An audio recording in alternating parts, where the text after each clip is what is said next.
की छाप प्रत्यक्ष सबको दिखने लगी।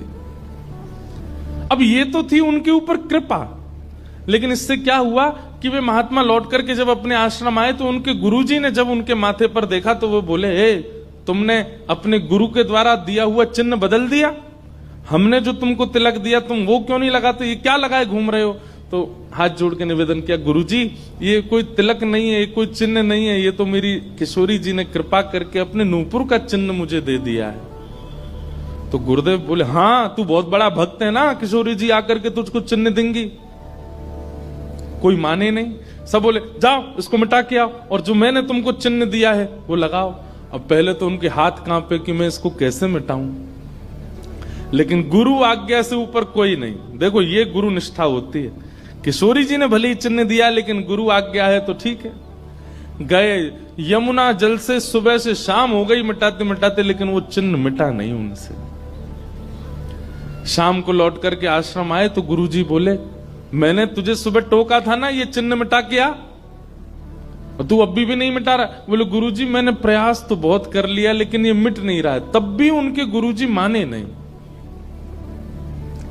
अब तो महाराज ये होने लगा कि गुरुजी को इतना क्रोध आ गया कि ये इतना हट कर रहा है कि हमारे द्वारा दिया गया तिलक चिन्ह उसको अस्वीकार करके और ये मनमुखा चिन्ह लगाए घूम रहा है माथे पर।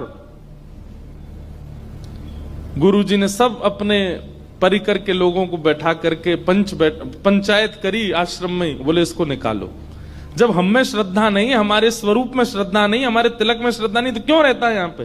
वो रोते रोते बोले, गुरुजी मैं सत्य बोल रहा हूं, ये किशोरी जी ने चिन्ह दिया है और मैं खूब प्रयास कर रहा हूं। नहीं तो आप प्रयास कर लीजिए, ये मिट नहीं रहा है।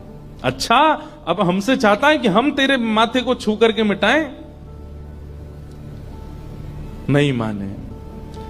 तब उन्होंने नेत्र बंद करके किशोरी जी का स्मरण किया, हे श्यामाजू मैं किसी को प्रमाणित ये नहीं करवाना चाहता कि आप मुझे मिली हो, पर मेरे गुरु के चित्त में मेरे प्रति अविश्वास आ रहा है, इसके लिए कोई आप लीला करो। तो भगवान के सखा श्री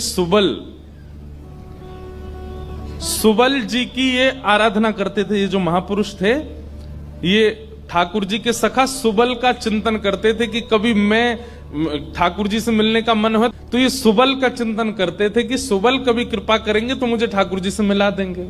ऐसे सखियों का चिंतन करते हैं किशोरी जी के दर्शन करने वाले, और सखाओं का चिंतन करते हैं ठाकुर जी का दर्शन करने वाले। तो इस सुबल का चिंतन करते थे।